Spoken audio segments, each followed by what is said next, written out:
While many races are still too close to call, the blue wave Democrats had hoped for failed to materialize. It was more of a blue trickle. Republicans expanded their majority in the U.S. Senate, but lost control of the House of Representatives. With tallies out west still coming in, Democrats added at least 26 seats. In Florida, Congressman Ron DeSantis narrowly won his race for governor.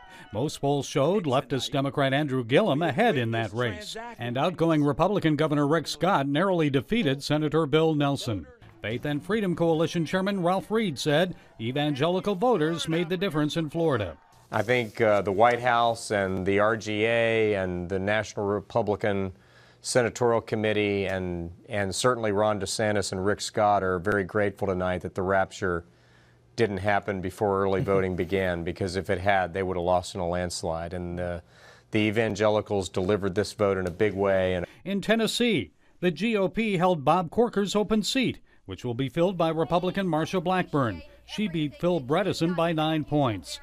Out west, incumbent Republican Senator Dean Heller lost in Nevada, but former Republican presidential nominee Mitt Romney trounced his opponent in Utah. He's now headed to the U.S. Senate. In Texas, voters showed you can't always buy elections. In a squeaker, Republican Senator Ted Cruz beat back a green wave of out-of-state Democrat money. Challenger Beto O'Rourke raised nearly $70 million. This was an election about hope and about the future, and the people of Texas rendered a verdict that we want a future with more jobs and more security and more freedom. Some incumbent Democrats who voted against the confirmation of Brett Kavanaugh to the U.S. Supreme Court were defeated. In North Dakota, Heidi Heitkamp lost her re-election bid. Indiana's Joe Donnelly is out. And Josh Hawley beat Claire McCaskill by 6% in Missouri. Hawley gave credit where credit is due. Tonight, the good Lord and the people of Missouri have given us the victory. We won. And there were some firsts in this midterm election. More women than ever before. Possibly as many as 100 will now serve in the House of Representatives. Among them, another first, 2 Muslims.